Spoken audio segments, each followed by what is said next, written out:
Hi there. Welcome to the Cato Forum today on infrastructure. I'm Chris Edwards, an economist at the Cato Institute. I've written much over the years on the nation's infrastructure, such as highways and airports. But most of what I've learned I've learned from our two panelists today, Bob Poole of the Reason Foundation and Randall O'Toole of the Cato Institute. I'm going to give a brief overview of what's in President Biden's infrastructure plan, and then we're going to hear from Bob and Randall. You can send us text questions that we will address after our panelists have spoken. There should be a text box on your screen. You can also tweet questions to us with the hashtag CatoEcon. Infrastructure is a hot issue. The President Biden has proposed a $2.3 trillion infrastructure plan, and Congress is considering various options over the next few weeks and months. We can break the nation's infrastructure into three different piles. The first pile is federal infrastructure, such as Amtrak, for example. The second pile is state and local infrastructure, such as highways and schools and transit systems. The third pile is private infrastructure, everything from broadband to electric utilities to freight railroads. There is no precise definition of infrastructure, but about 65% of the nation's infrastructure is owned by the private sector, about 30% is owned by state and local governments, and just 5% is owned by the federal government. President Biden's plan would increase subsidies for all three types of infrastructure. For example, he would increase federal subsidies for Amtrak by $80 billion.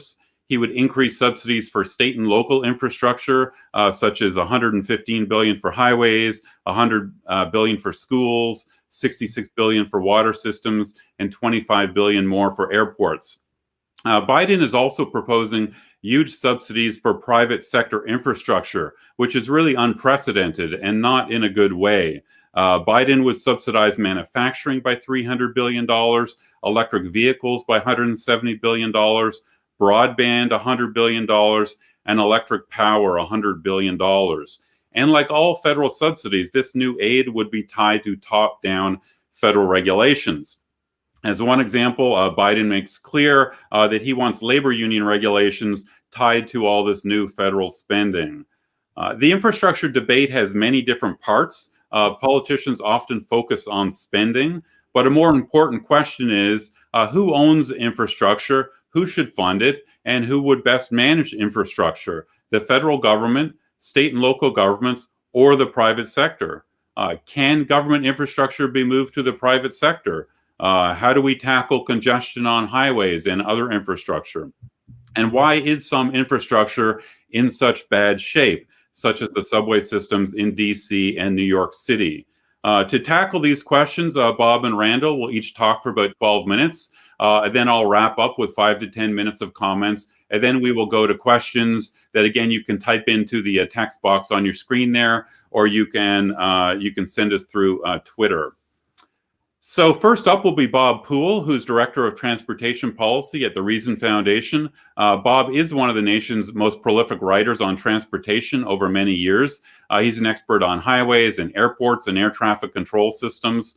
I'd highly recommend his 2018 book, Rethinking America's Highways. Bob's got degrees in mechanical engineering, but to his credit, he thinks like an economist on infrastructure issues, which is a good thing. Randall O'Toole is a Cato Senior Fellow specializing in transportation, land use, and environmental issues. He's written 6 books, most recently, Romance of the Rails, Why the Passenger Trains We Love Are Not the Transportation we Need. Randall loves railroads, but he finds compelling evidence that government subsidies for rail, whether it's Amtrak, or subways or light rail, is really very unproductive and not efficient. So with that, I'm going to hand it over to Bob Poole to take it away. Thank you, Chris. Get my my PowerPoint up here. Well, oh dear.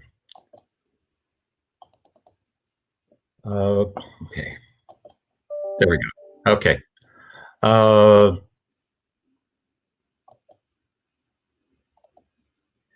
we go. Thanks very much. I'm sorry for the delay in getting started. I think the overall philosophy that underlies the Biden plan is troubling from on the transportation part of it.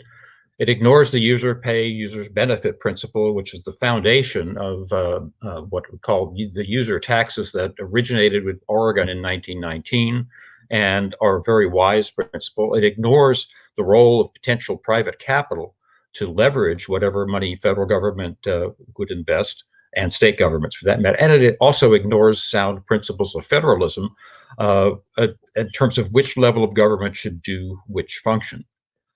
On highways, the $115 billion over 8 years sounds like a lot, but the way it's appears to be divided up is kind of disappointing. It ignores the need to spend an estimate of $1 trillion over 20 years to rebuild the interstate highway system. And there's no mention of the interstates, which is the most important infrastructure in surface transportation, and hugely disproportionate increase in transit funding compared to roads and bridges, even though transit, as Randall will tell you, handles a tiny fraction of the passenger miles of travel in the country. So the 115 billion, first of all, 50 billion is supposed to be for 20,000 miles, including local streets and state highways to bring them to better repair. That sounds like a lot of money, but it's actually not going to go very far in terms of particularly if you look at the cost of reconstructing and modernizing the interstates. 40 billion is for 10,000 out of about 45,000 structurally deficient bridges in the United States. That's also not going to go very far. There's no mention at all of benefit cost assessment, of making sure that whatever money does get spent is on projects that will be worth, where the benefits are greater than the cost. The 20 billion for road safety raises a big question mark. This could be largely to fund things like the so-called complete streets projects that take away lanes and lower speed limits in order to make more space for pedestrians and bicyclists and less space for cars. And the Reconnecting Neighborhoods program, I very much fear this could mean tearing down urban interstates that were originally not imposed by the federal government or by the state DOTs, but by big city mayors that insisted that they wanted this federal money right inside their city limits, not limited to interstates between states. Urban transit, Randall will speak much more. We weren't sure he was going to be able to get online for this, but 55 billion is for the deferred maintenance, which if they're going to spend money, that's probably the least bad place to spend it. But 25 billion is for transit expansion, and this contradicts the fix-it-first philosophy of the whole proposal and the very uncertain demand for transit following the recovery from the COVID pandemic. And that it also basically assumes, without evidence, that transit will have a lower carbon footprint in the next few decades than personal vehicles. Airports, they expose a proposed $25 billion expansion of the existing AIP, Airport Improvement Program, which historically has only been available to spend on airside projects. For the first time, some of it could be used to expand terminals, which would be potentially good for competition. But it ignores altogether the self-help passenger facility charge, which is a local charge Congress allows airports to levy, which can be bonded against to finance terminal expansions. But the cap on it has not been changed since, I think, 1990, and almost all the money that's there is already committed to existing long-term bonds. So there's a big need for more of that, and that is apparently not mentioned. Rural broadband, Chris asked me, it's not transportation, but asked me to comment briefly on this one. $100 billion for high-speed broadband, mainly for rural areas. Now, this ignores that the FCC has a large program that is been moving forward for years with competitive auctions open to all broadband technologies, whereas the Biden plan would fund only local agencies and co-ops, and apparently is limited to fiber optics, which is a very costly way to do low-density rural areas. So My suggestion of alternative principles would be to, first of all, reinforce rather than destroy the users pay, users benefit principle, which is very sound. And there's all kinds of academic literature as well as practical experience that's showing this gets the incentives right to make sure that the users who are paying the fees are the ones ultimately who benefit. A second principle would be to tap into the hundreds of billions of dollars of private capital that is sitting in public pension funds and infrastructure investment funds, looking for good opportunities to invest in revenue generating long-term infrastructure, including transportation. And finally, if there's going to be federal funding, it should focus on major projects with multi-state impacts, not on local functions that are proper responsibilities of state and local governments, in my view. On highways, the major focus should be rebuilding the most important of the highways, the interstate highway system. The TRB study that I mentioned estimated this would cost $1 trillion over the next 20 years. This in almost all states, this could be financed with toll revenues, but toll revenues are currently illegal for the 95% of the interstates that weren't developed originally with tolls. But these projects, if that tolling were allowed, would be a good fit for long-term public-private partnership, P3 projects that pension funds and infrastructure funds would love to invest in. And it would be lower risk than brand new highways, because these are existing highways with known traffic histories. Another point is that if we're going to get tolling, the federal ban on tolling needs to be rethought. And there's an existing 3-state pilot program that should be offered to all states to rebuild all of their interstates using toll finance if they choose to do so, but requiring them to use customer-friendly tolling policies so that they do not turn this into a general cash cow for the state government.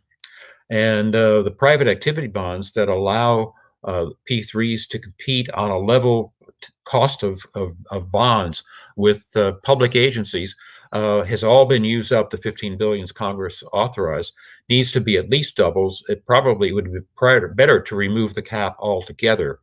And if this kind of program started using self-help toll finance by the states, it would gradually reduce demands on the Highway Trust Fund as states take that burden, at least some of it, away from the feds. A short-term fix that I proposed to the EPW committee in testimony a week or two ago would be to dedicate all the highway user tax revenues to highway spending, which was the original promise of the Highway Trust. That's why it's called the Highway Trust Fund. Fund transit and non-highway programs, however much Congress wants to, from the general fund, where that has to compete with other general fund programs. And I believe that highway users would be more likely to support modest increase in highway user taxes if they became pure user taxes again. And the money that's coming in from highway users is almost the amount that's actually spent by the feds on highways. It's all the other stuff that is causing the fund to be in such dire straits. Finally, federal government has a role to play in continuing to support the research and pilot projects. We're eventually going to have to replace per gallon fuel taxes with per mile charges. So we need more multi-state, regional, and truck pilot projects on these mileage-based user fees. They're called road user charges in the West. And federal research on the institutions that will be needed to collect and enforce federal and state mileage fees, such as state DMVs and the International Fuel Tax Agreement that already exists to divvy up truck fuel taxes among states, regardless of where they buy the fuel. For airports, the cap on airport PFCs, which I said is basically almost all being used already for existing bonds, should be doubled at least and indexed to inflation. Private activity bonds should be expanded to airports, including for renovation of existing facilities and long-term leases.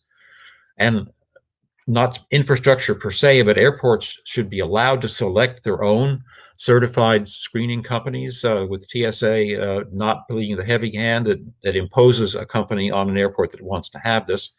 And if we're dreaming dreams of reform, the airport slot system, which is political and arbitrary and protects incumbents, should be replaced with runway pricing of landings and takeoffs. And So that's what I would propose if I were asked. Urban transit, Randall will have more to say, but there should no longer be, at least for the next 5 years, capital grants to expand rail systems, given the focus of the need for fixing it first. And if there's going to be operating support from the federal government, it should be only to subsidize the fare of low-income riders, and reasonable fees to recover operating costs should be levied on affluent riders, who are increasingly the ones who ride rail transit. Finally, on broadband, don't subsidize fiber for low-density rural areas, and rely on the FCC's program, which includes satellite broadband providers, which will probably turn out to be the most cost-effective way to reach rural people in low-density areas. And I look forward to the questions when we get done.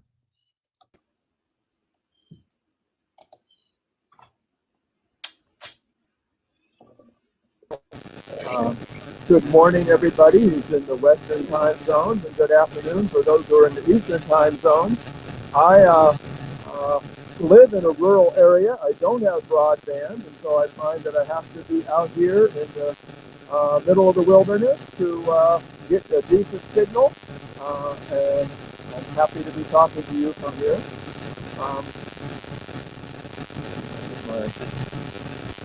There we go. That's not working.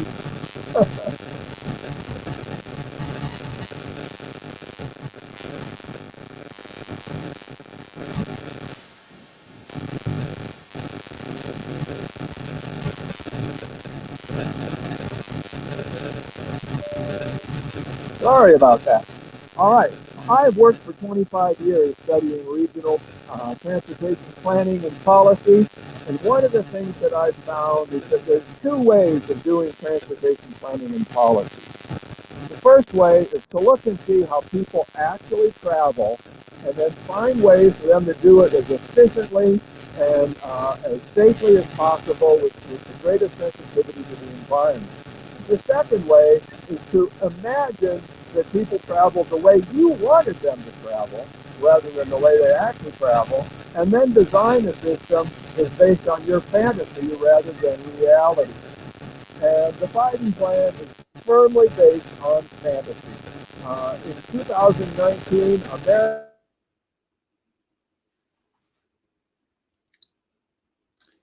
I think Randall's having trouble with his internet connection there. Interestingly enough, so why don't I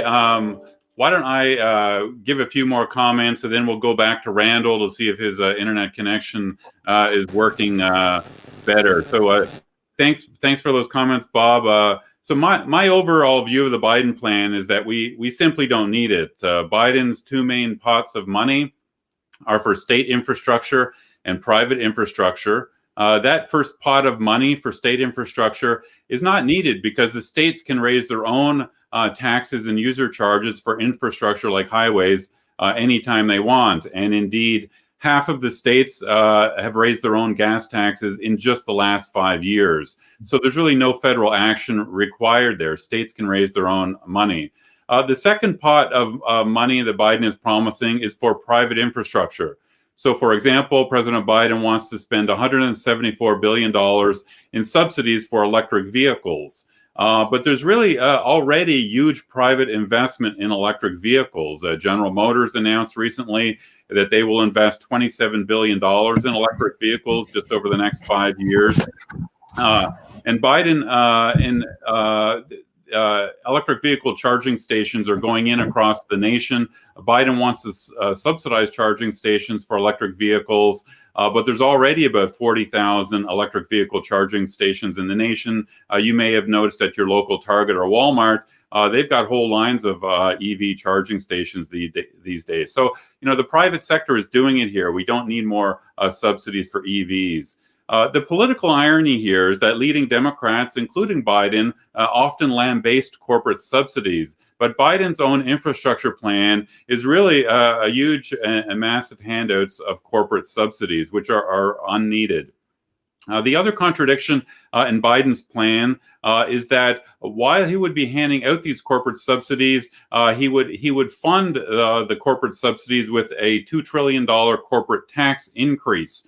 Biden says his plan will make America more competitive and able to compete with China, but his big corporate tax increase would do the opposite. The Tax Foundation, a think tank in Washington, found that Biden's corporate tax increase would reduce private investment by $1 trillion. That means less private investment in infrastructure, such as broadband and electric utilities. And that's the opposite of what President Biden says he wants.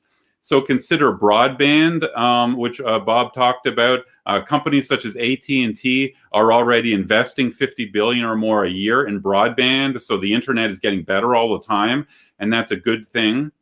But President Biden's corporate tax hike will reduce investment in broadband companies. So, for example, in that way, Biden's plan would make us less competitive with other countries, and that's the opposite of what President Biden wants to do.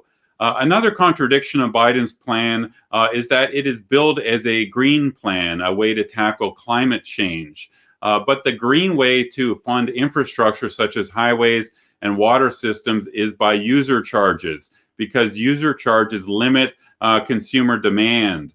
If local water systems need upgrades, for example, water authorities should increase user charges to raise the money for that investment, and that would have the benefit of limiting water usage. But Biden's plan would use subsidies and not user charges. So Biden's infrastructure funding plan is not green at all.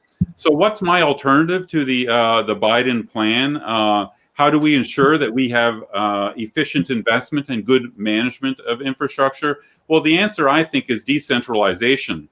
Where we can, we should move infrastructure to the private sector, where it can be funded by user charges, as Bob was talking about. A good example is airports. All of America's major airports are owned by state and local governments, but there's really no reason for that. About half of Europe's major airports are owned by the private sector, and they're generally self-funded by user charges and retail concessions and advertising and other commercial revenues. Biden's plan would increase airport subsidies. Biden's plan says, quote, according to some rankings, no U.S. airports rank in the top 25 of airports worldwide, unquote. But that's because all U.S. airports are owned by governments, whereas many abroad have been privatized, such as London's Heathrow. So there's no need to subsidize airports from the federal level. The same is true, by the way, of seaports. Seaports should be self-funded by user charges. Currently, many U.S. seaports need upgrades to handle larger container ships, and they lobby Washington for money, and they often wait years to get it, which delays needed seaport improvements. But that makes no sense, because seaports can raise their own money from user charges to fund their own expansion. They don't need to wait for Washington for subsidies. Other countries have privatized their airports and their postal systems, their passenger rail systems, their air traffic control systems. Hong Kong privatized its subway system. The Canadians privatized their air traffic control system. These reforms have worked. So my recommendation is that Congress should study these foreign reforms and adopt the best practices here in the United States.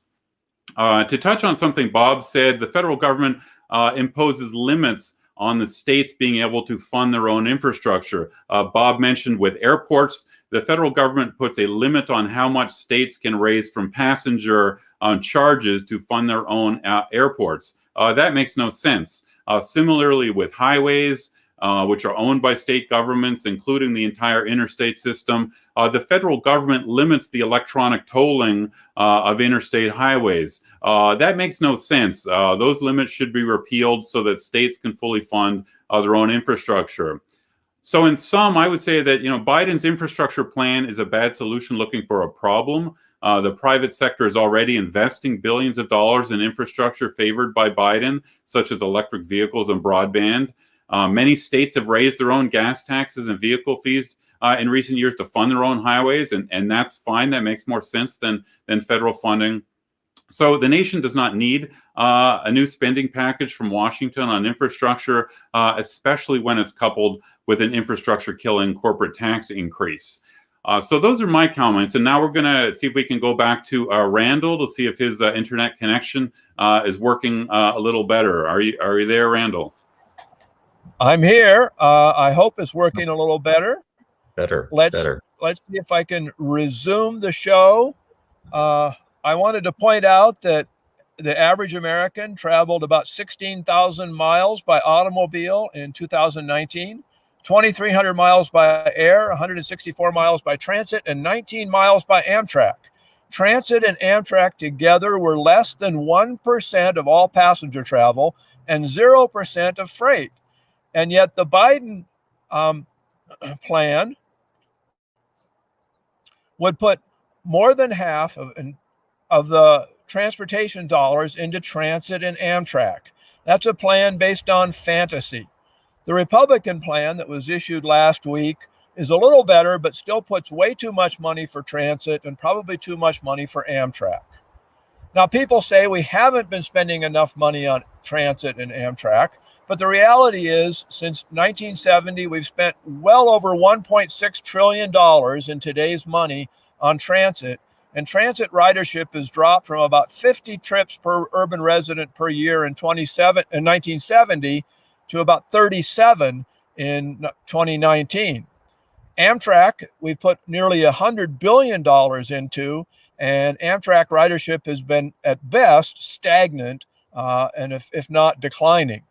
The pandemic has made these trends worse. Amtrak and transit are running at about 25 to 30% of historic ridership, whereas driving is at about 90%. And I don't think anybody expects Amtrak and transit to fully recover after the pandemic to their 2019 levels. Now, the subsidies we've given to Amtrak and transit have not been inadequate. In fact, I would argue that there are too much subsidies. The subsidies have shielded Amtrak and transit from the need to be efficient. They can rely on subsidies to pay for half of Amtrak costs and almost 80% of transit costs, so they don't need to be efficient, and so they waste a lot of money. Subsidies shield them from the need to be innovative. When new innovators like Uber and Lyft come along, their solution is to tax the innovators and use the money for transit. And in fact, innovation in the transit industry basically comes down to figuring out who we can tax in addition to who we're already taxing. Subsidies aren't helping low-income people. Less than 5% of low-income people rely on transit to get to work. The most common income class riding transit is people who earn over $75,000 a year. And yet the subsidies to transit are mostly out of regressive taxes. And so low-income people are disproportionately paying high taxes to subsidize rides taken disproportionately by high-income people. The reason why low-income people aren't riding transit is because transit doesn't give people access to jobs. Studies by the University of Minnesota have found that in the largest urban areas, you can reach more jobs in 20 minutes by car than you can reach by transit in 60 minutes. And in fact, you can reach more jobs in trips of 50 minutes or less on a bicycle than you can by urban transit. So transit just is a total failure at getting people to work. Transit is also not energy efficient or environmentally friendly. Since 2009, transit has been less energy efficient than the average car on the road.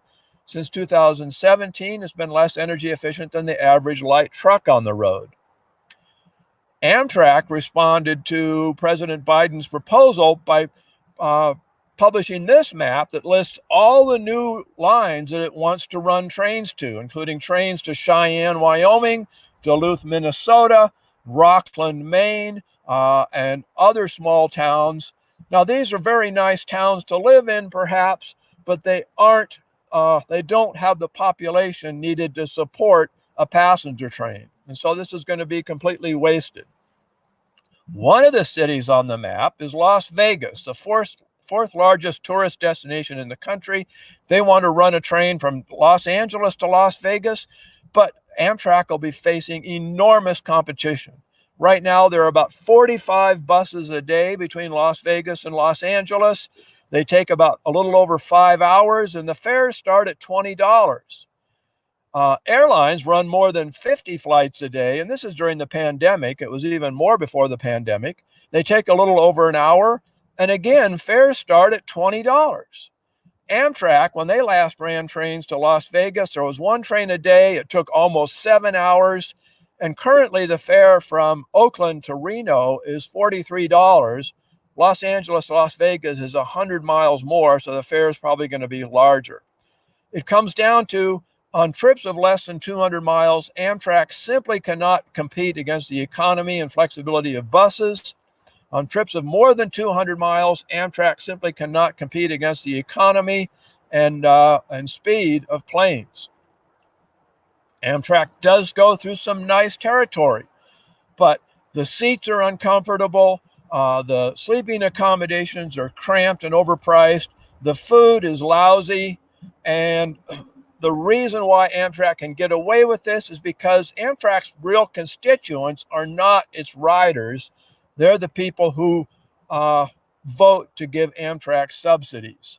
And so Amtrak runs trains in 46 states in order to get political support from politicians in all of those states. Its proposal under the Biden plan would expand that to at least one more state. As Bob said, we really need to return to a user fee system, funding transit out of fares, funding Amtrak out of ticket revenues. And for highways, I really like mileage-based user fees. Oregon has a mileage-based user fee program, and I'm a participant in that program. If anybody has any questions about that program, I'd be glad to talk with them after the show, or if you have questions, we can maybe handle them during the show. The real advantages of user fees are that it makes transportation providers responsive to the users and not to politicians. It also makes sure that transportation facilities are in good condition. For example, only about 2% of bridges that are funded by tolls are in poor condition. About 5% of bridges that are funded by gas taxes are in poor condition. Almost 12% of bridges that are funded out of general funds are in poor condition. Funding out of user fees will also keep transportation agencies from planning trains or bridges to nowhere. And it's socially just because you pay for what you use, you don't pay for what somebody else uses. So for all these reasons, we need to return to user fees. The problem with both the Biden and the Republican plan is that they don't say where the money is going to come from. It should come from user fees, and then we'll solve a lot of our transportation and infrastructure problems. Thank you.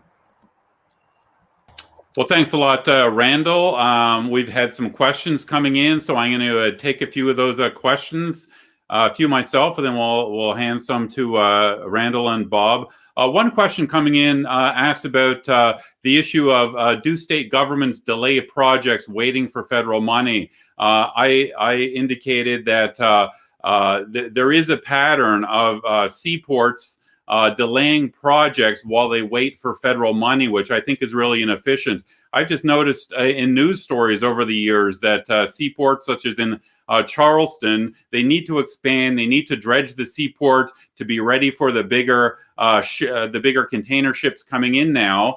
And rather than just going ahead and raising their own charges and expanding their own facilities, they get their members of Congress and senators to lobby Congress for expansion. And sometimes this can literally take many a year. So I just think it's really inefficient relying on the political process in Washington to fund infrastructure when state and local governments can, have the ability to raise money themselves for their own infrastructure. Then another question coming in, and I'll hand this over to Bob, is there's a question about, I think we both complained about the fact that the states don't have the full authority to impose electronic tolling on their interstates, which state governments own.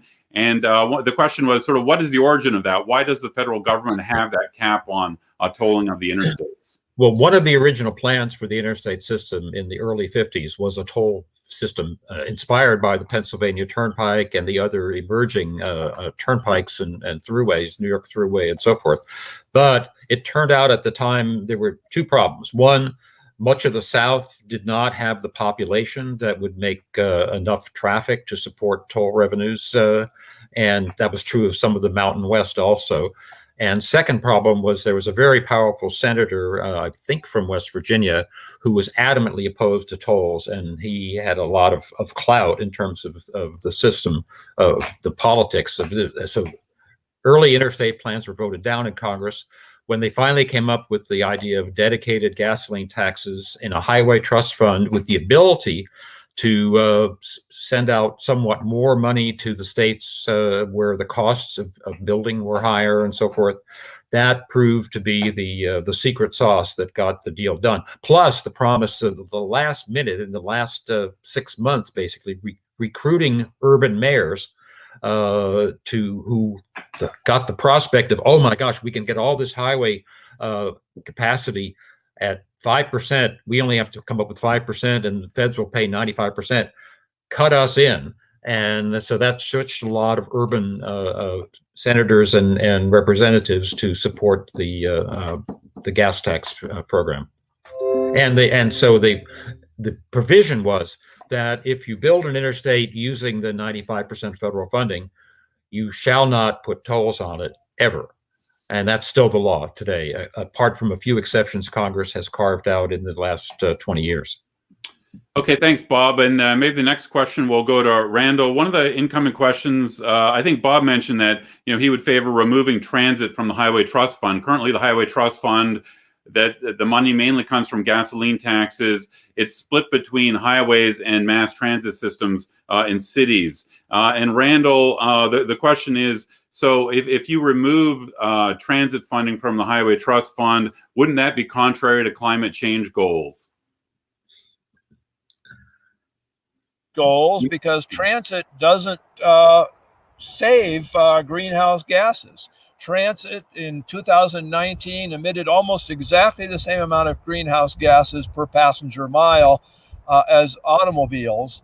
And in fact, about 40% of transit ridership is in New York City. And since their electric powered transit gets its power from nuclear power and other non-fossil fuel sources, in New York City, transit does save greenhouse gases, but in almost every other city, transit emits far more greenhouse gases than driving a car or even an SUV.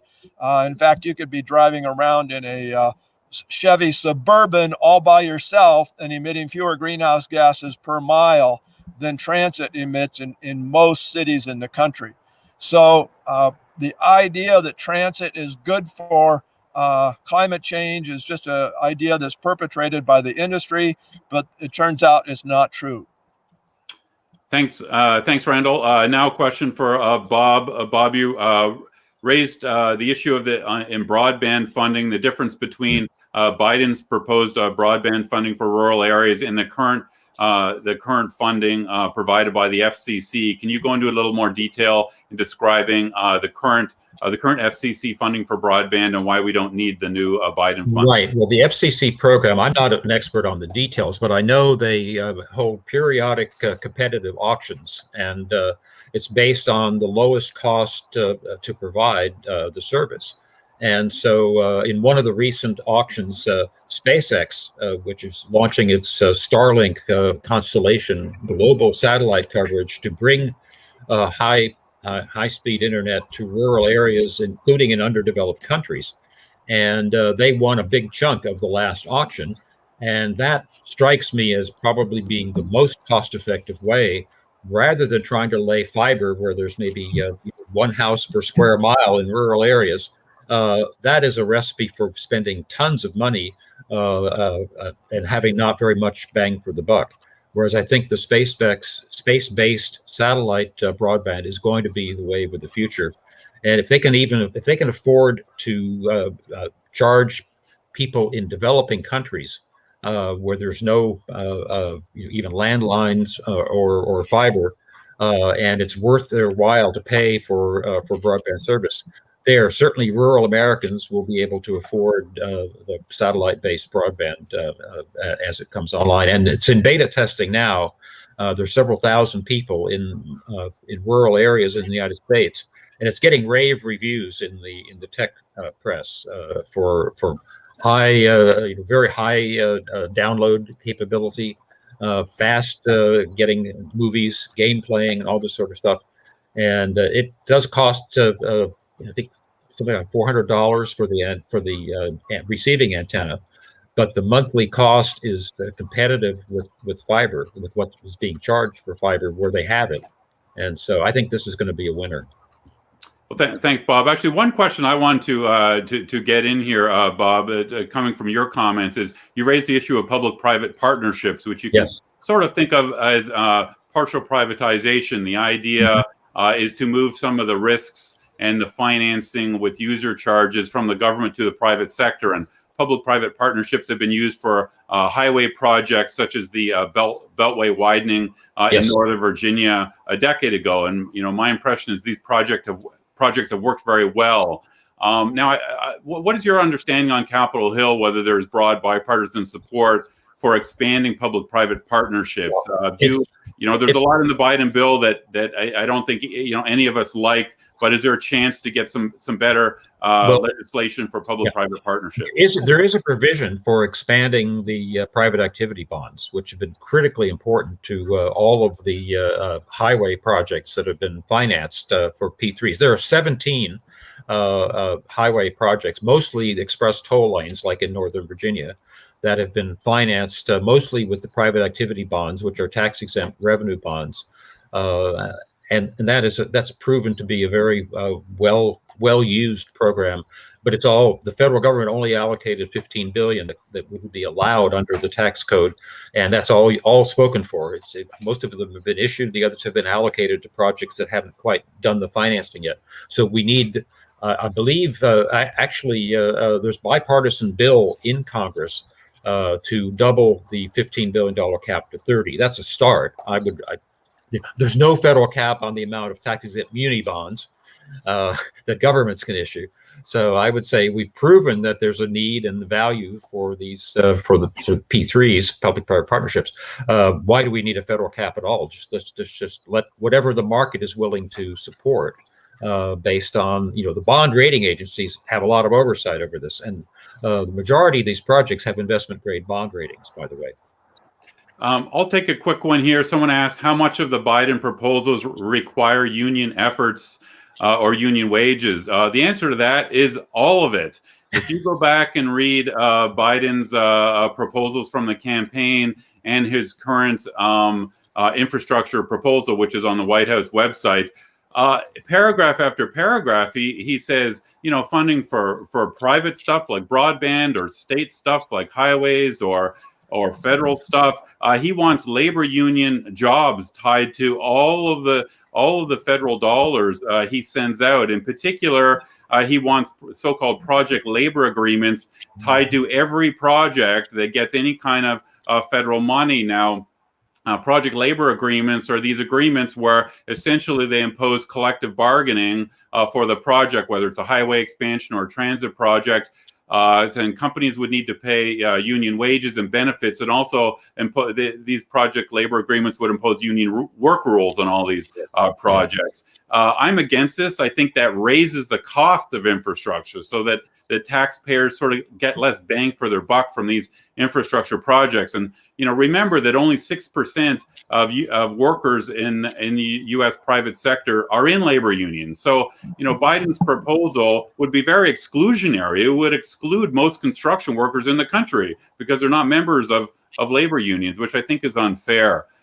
Chris, can I just add a comment on this? There's a growing literature, including projects by the New York Times and by various universities, looking at why is U.S. infrastructure construction so awfully expensive and out of scale with Europe, Japan, and other developed nations.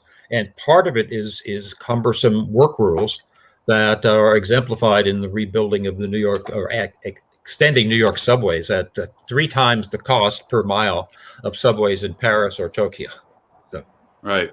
So let's. There's a question came in that's in Randall's wheelhouse. The question regards vehicle miles traveled charges. So that right now most money for highways at both the federal and state level are raised by gasoline taxes. But if we continue going in the direction of electric vehicles, obviously gas tax revenues will fall in the future. There's a lot of advocates for switching to a system of vehicle miles taxed, including, I think, Bob and Randall. So why don't you address that question, Randall? Can you give us a little more detail on how some of the pilot projects like in Oregon work with these VMT charges? Well, one of the reasons I like vehicle mile fees is because potentially all owners of roads can piggyback on the fee system and use it to fund their own roads. Currently, state highways are funded out of gas taxes and vehicle registration fees, but city and county roads are mostly funded out of general funds. And oftentimes cities and counties end up having to neglect their systems. And so they end up having the poor infrastructure because they're too busy building streetcars or other frivolous things than they are maintaining the infrastructure they've got. So vehicle mile fees can fix that. Oregon's vehicle mile fee system gives people a choice. You can just report your odometer readings to the state and then pay for that. The problem with that is then you don't know whether people are driving on city, county, or state, or federal, or private roads, and so there's no piggybacking options. The system I prefer and that I have is I put a GPS device in my car, and it reports to a private company where I'm driving and when I'm driving. And the private company collects a fee from me and passes that money on to the state. The private company promises that they will not tell the state where or when I'm driving, but they will tell the state how much I owe the state or how much everybody owes the state who drives using this service. And so the state just gets a lump sum of money, and they don't know who it's coming from or where it's coming from or where they're driving. Potentially, this will allow cities and counties to piggyback onto it. Private road owners can piggyback onto it. And it can even be used with variable prices in order to relieve congestion. I really like this system. I've been using it now for 4 or 5 years, maybe 6 years, a long time, and it doesn't cost very much. And I find it both convenient and I no longer pay gas taxes, so it works for me. One of the incoming questions is, Mr. Poole, I believe your suggestions for expanding user fees are sound. What has prevented expansion in this direction under both Democrat and Republican regimes? I'd note on that issue, there's a piece in the Wall Street Journal recently that said that the Biden administration is absolutely against using user charges for infrastructure because of redistribution concerns. They're concerned that user charges impact folks at the bottom, and they'd rather the burden of funding on people at the top of the income scales. I think this is a fundamental contradiction and problem within the Democratic Party. The Democratic Party is for green solutions. They are for climate change solutions. Part of the climate change solution is moving to a system of more user charges, and so it seems to me the Democratic Party has these two different ideas that are really at loggerheads with each other. What do you think about that, Bob? Well, I think you're right on that score, but I would hasten to add that the opposition to in Congress to pay as you go and users pay, users benefit is bipartisan. You have seen lockstep support. The gasoline tax, federal gasoline tax, has become, in many voters' minds across the country, just another tax because it no longer has the characteristics of the user fee. It's every time Congress meets, they decide to spend more of the highway trust fund on non-highway purposes.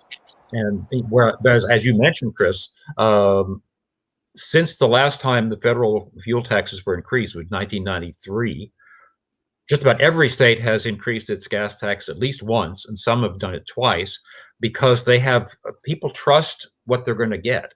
The increases are sold to people. Here's all the things we're going to do if this passes here, and we can't do them with the current revenue. And 2/3 or more of those referendums pass the voters. And so there's a huge difference in trust between the Congress of the public, between Congress versus state and local governments.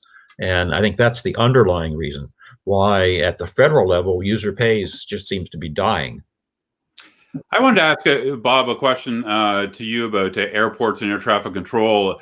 I do find it fascinating that half of major European cities now have privatized their airports. Most airports in Britain, for example, are private. If you fly into London's Heathrow, that's a publicly traded corporation. And yet all America's 300 or 400 major airports, they're all government owned, which this is remarkable, it seems to me, for a country that believes itself as sort of a great economy of entrepreneurs, and yet we exclude entrepreneurs from the airport business. And you've also, Bob, written a lot about air traffic control, and I think it's fascinating that both Britain and Canada have moved their air traffic control to a private structure. In Canada, it's a non-profit corporation.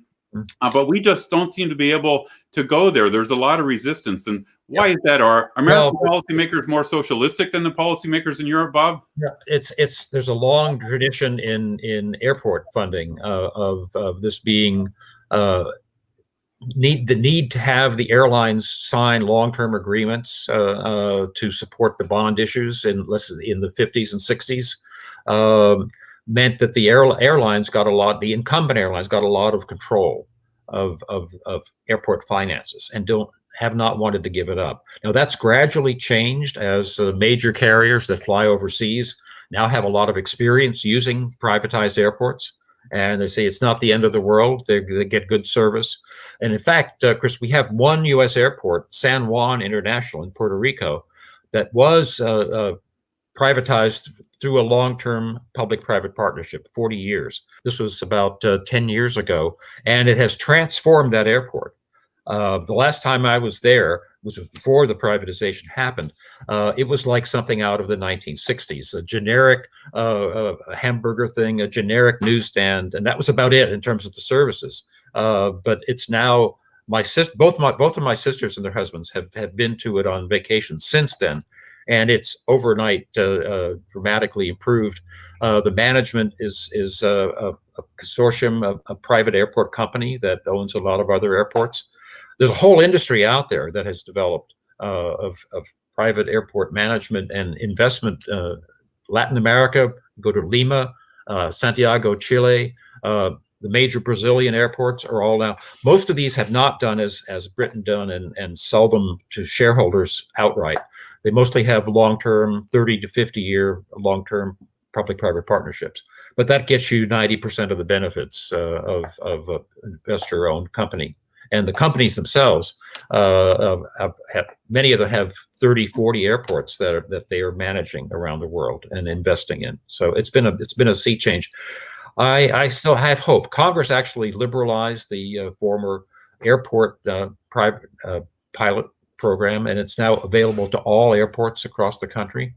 And but it still has not really caught fire. And maybe in the recovery from the pandemic, this will become more popular. On the other hand, the Biden plan, if it dumps another $25 billion on airports, will take some of the wind out of the sails of the people trying to sell them on a public-private partnership.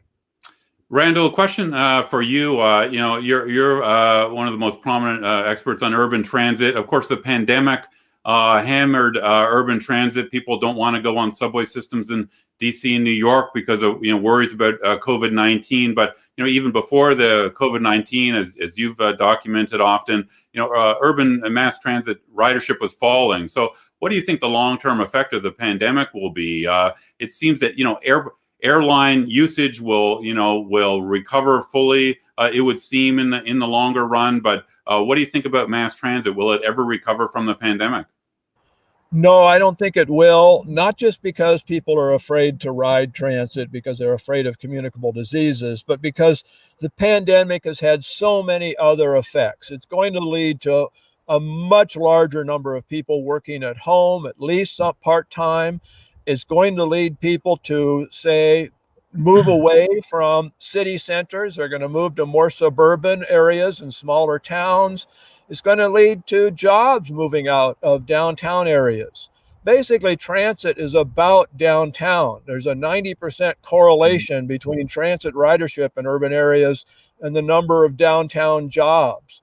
Most transit systems are hub and spoke systems that lead into downtown. So as people move away from downtown, as jobs move away from downtown, transit's going to lose. I don't think transit's ever going to get back to 75% of what it was before the pandemic.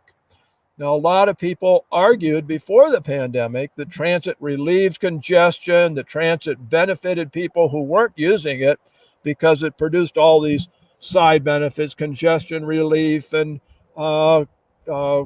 energy savings and things like that. And it turns out none of those things were true. Transit is essential for congestion relief in New York City and maybe for a few downtowns like Chicago and Boston. But most cities in America, transit could disappear tomorrow and nobody would notice. And it could have disappeared in the middle of 2019 and no more than 1 or 2% of the people would notice because hardly anybody was riding it. Transit is based on a early 20th century business model. And Biden's plan really is a plan for the 20s. It's a plan for the 1920s, not for the 2020s. Okay, thanks, Randall. And the last question here, we'll go to Bob. And the question regards autonomous vehicles. And Bob, I mentioned your excellent book on America's highways a couple years ago. Does the Biden plan address autonomous vehicles? And what do you think the federal government ought to be doing on autonomous vehicles?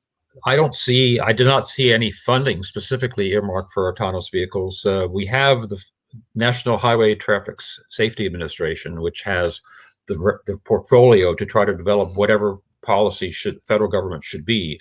And there are definitely big safety improvement potentials, but also there's a lot of concern about how soon the AI, the artificial intelligence systems will be even as good as a human driver at anticipating all different kinds of situations and reacting to them in time. And so there is a legitimate role for applying the same kind of safety scrutiny that's applied to conventional vehicles to autonomous vehicles. Now, this vehicle safety is shared between the federal and state governments. Federal government has the production standards and requirements and crash testing. States have licensing and you have to have your operational headlights and taillights and all these kinds of things. So I think that same division of responsibility should continue for the future of autonomous vehicles. But we're a long way from the dream of full robo-taxis that can go anywhere, and cars that can drive on dirt roads and in snowstorms and so forth, the way you can in your conventional car. All right. Thank you very much, Bob and Randall. That's all the questions we're going to take today. Thanks, everyone, for tuning in. Cato posts our forums a day or two later on our website. So if you want to go back and look at what we've said here and send it to your friends, you can do that. Thank you very much for tuning in.